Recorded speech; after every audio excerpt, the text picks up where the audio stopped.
السلام عليكم ورحمة الله وبركاته. النهاردة إن شاء الله في الفيديو بتاعنا هنتكلم عن حردة العنق، بالتحديد حردة العنق الأمامية. ده لأن حردة العنق الأمامية مختلف عن حردة العنق الخلفية، وليس الأمر زي ما احنا كنا عملنا في حردة الإبط اللي هي حردة الإبط بالنسبة للوش زي الظهر. وحيث ان احنا اتكلمنا او جبنا سيرة حردة الإبط دلوقتي، فأنا بفكركم زي ما قلت برضو في الفيديو الخاص بحردة الإبط ان في نقطة معينة هيتلاقى حردة الإبط مع حردة العنق. النقطة دي هي آخر صفين في حردة الإبط، واللي هي هتقابلها أول صف أو من أول الصفوف بالنسبة لحردة العنق.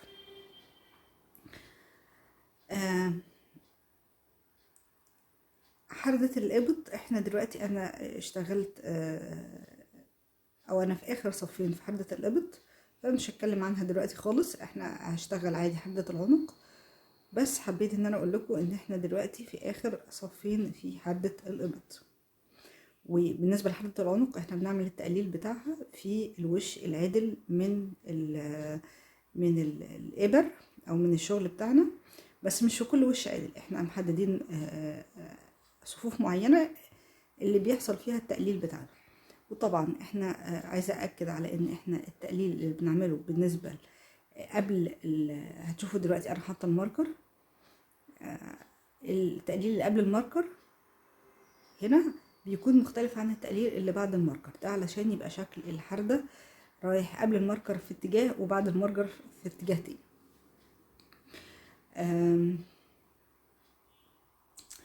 بس انا بس عايزه اقول لكم ان انتوا تحضروا لي بكره بنفس لون الخيط اللي احنا شغالين بيه، يعني تجنبوا لي شويه على جنب عشان يبقى انا معايا بكره غير اللي انا شغاله بيها او غير المضمون بيها الشغل بتاعي. هحتاج بكره تانية. طيب نبتدي بقى ان انا دلوقتي في اخر غرزة الثلاث غرز بيحصل ايه؟ الغرزتين اللي هما دول بقللهم عن طريق ان انا اعمل لهم كيتو توجذر، او ان انا اشتغل الاتنين مع بعضيهم غرزة عدلة. وبعد كده الغرزة الاخرانية بشتغلها عادي وغرزة عدلة عادية عشان يديني شكل الزاوية او الاتجاه بتاع الابر ان هي رايحة في الاتجاه اللي انا محتاجاه هنا. بعد كده انا بجيب بحضر البكره التانية اللي انا قلت لكم عليها اللي احنا عايزين نحضرها. اهم حاجه نعلم زي ما قلت، احنا بنعلم. انا دلوقتي في انهي صف؟ بصوا، انا بالنسبه لي الباترون بتاعي انا عامله 1 و5 و9 و17 و19 هما اللي انا هقلل فيهم. فانا دلوقتي عملت واحد قللت فيه فعلمت عليه. بعد كده هشتغل بقى الناحيه التانية اللي هي التقليل التاني اللي انا بقول لكم عليه. طيب الجزء بقى نص الرقبه التاني هنعمل له التقليل بتاعه ازاي. احنا هنسيب الخيط اللي احنا شغالين بيه هنا ده خالص زي ما قلت، علشان مفيش داعي ان احنا نشتغل جزء وبعدين نرجع تاني والكلام ده كله. فهنشتغل الجزء ده ببكرة والجزء التاني ببكرة تانية اهي الطرف بتاعها اهو. هنعدي الماركر وهنعدي الغرزة دي كأننا هنشتغلها مقلوب، وبعدين الغرزة اللي بعديها هنعديها كأننا نشتغل الغرزتين دول بقى اللي هيحصل فيهم التقليل عن طريق كود SSK او سليب نت، او هنمرر الغرزتين بعدين نشتغلهم هما الاتنين مقلوبين مع بعض، سوري عادلين مع بعض. فهنمرر الغرزة دي كأننا نشتغلها مقلوب، بعدين هنمرر الغرزة دي كأننا نشتغلها مقلوب، وبعدين ننقلهم تاني على الإبرة اللي هما كانوا عليها، وبالإبرة الأولانية هندخلها من ورا، نشتغلهم من ورا، نجيب الفتلة الجديدة أو الخيط الجديد ونشتغلها كده مع بعض. ثانية واحدة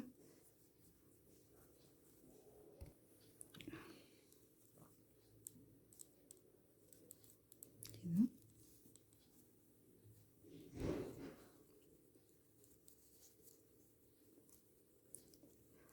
ماشي، غلسة شوية بس ايه تيجي هي بس أول غرزة اهي طلعت اهي.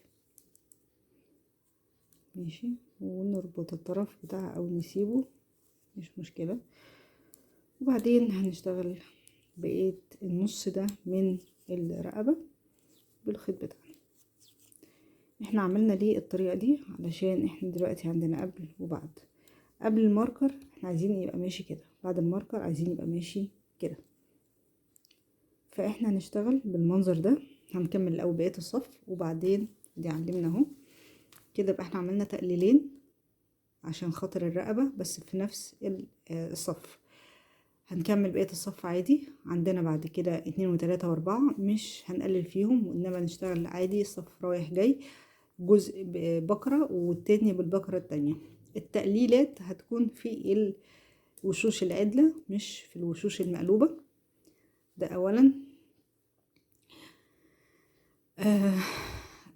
ثانيا احنا لو احنا رجعنا كده نشوف حردة الإبط، هنلاقي ان احنا فاضل لنا 1 2 3. بعد كده هنوقف حردة الإبط وهنركز تماما في حردة. انا دلوقتي في الوش المقلوب وعملت التقليل بتاع حردة الإبط وهكمل الصف. في بس حاجة عايزة اقولها،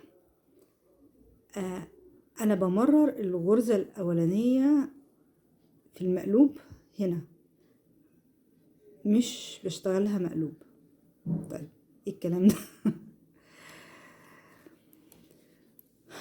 نكمل الاول بالخيط اللي معانا، وبعدين لما نوصل هقول لكم. انا دلوقتي بشتغل الوش المقلوب ده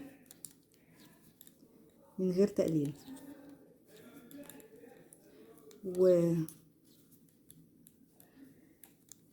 وبداية حردة العنق في الاتجاه التاني.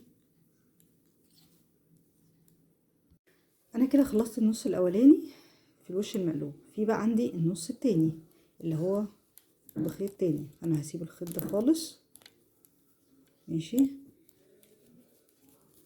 وهمرر الاول الماركر، وبعدين دي بدل ما انا هشتغلها مقلوب، طبعا انا ماليش دعوه بده خلاص، انا مش عايزه الخيط ده، انا عايزه الخيط التاني. بس بدل ما انا هشتغلها بقى دلوقتي مقلوب، لا، انا همررها عدل كده، وبعدين اشتغل بقيه الصف مقلوب. يبقى انا في الوش المقلوب بمرر الغرزه اللي انا اشتغلتها في العدل تاني. في المقلوب انا بمرر الغرزه اللي بعد الماركر، اوكي، بمررها كاني هشتغلها عدل.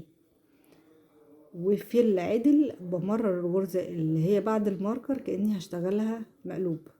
ده ليه؟ علشان انا المفروض بعد ما اخلص التقليل بتاع حردة العنق هبتدي القط تاني الغرز دي علشان اقفل او اعمل شكل الياقة بتاعة العنق بشكل ظريف. فعشان اقدر ان انا القف الغرز دي بسهولة لازم اول اللي هي الغرزة اللي قبل واللي بعد الماركر اللي هما اللي قبل التقليلات يكونوا معمولين متمررين من غير شغل عشان يبقى سهل ان انا القفهم. المهم هخلص الصف ده وهبتدي ان انا اشتغل هخلص حردة الابط اللي فاضلي 2 حردة ابط وابقى خلصتهم. ونشوف هجيلكوا في التقليل التاني اللي هو هيكون في الصف الخامس.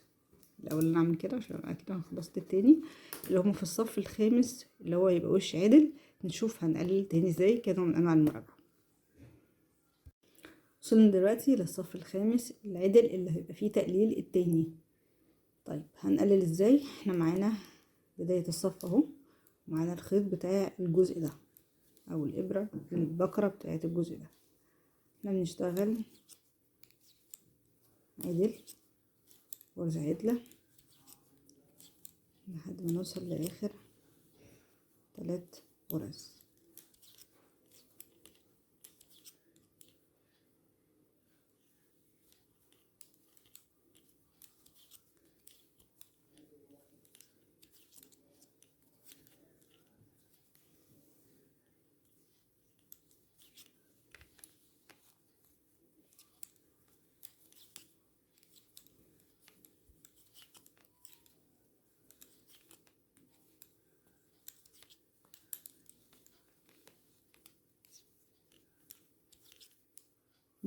احنا عند اخر 3 غرز، الغرزتين دول هنشتغلهم غرزة عدلة مع بعض.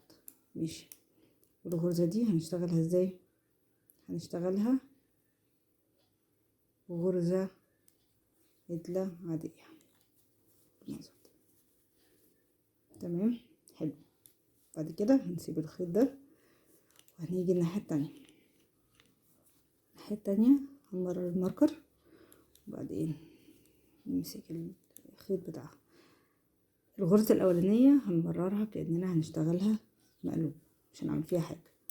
الغرزة التانية هنشتغلها مقلوب، الغرزة التالتة كأننا هنشتغلها مقلوب، وبعدين ننقلهم تاني على الإبرة دي كده، وبعدين نيجي من ورا الغرزتين مع بعض نشتغلهم غرزة عدلة مع بعض، ونكمل بقية الصف.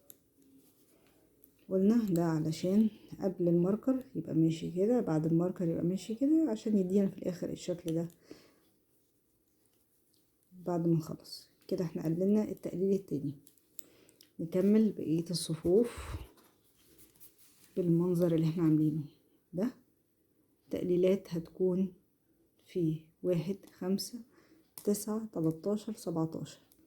وبعد كده عندنا بقية الصفوف هنشتغلهم من غير تقليل، العدل عدل والمقلوب مقلوب، مع مراعاة ان في الوش العدل بنمرر الغرزة اللي بعد الماركر كأننا هنشتغلها مقلوب، وفي الوش المقلوب بنمرر الغرزة اللي بعد الماركر كأننا هنشتغلها عدل. ده عشان قلنا لما الغرز دي بقى سهل في ان احنا نلقطها بعد كده. فنكمل وبعد كده نشوف الخطوة اللي جاية.